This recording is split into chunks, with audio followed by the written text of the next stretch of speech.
আজকে তিনজন বন্ধু বাইক মজা করে খামু রে। আমাকে একটু দে, কোট ফাটা কোট ফাটা। আরে বন্ধু, আরে বন্ধু, তুই তো একবারে ঠিক সময় আসছো, আমরা কেবল ফাটাইতেছি। আচ্ছা, ওই হুমুন্দি এত ফকিন্নি ঠিক খাওয়ার টাইমে আসে।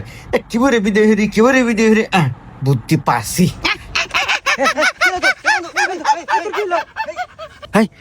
এই তোর কিলো রে, এই কিলো এ বন্ধু তাতে পানি নে। আচ্ছা আমি পানি আনতেছি।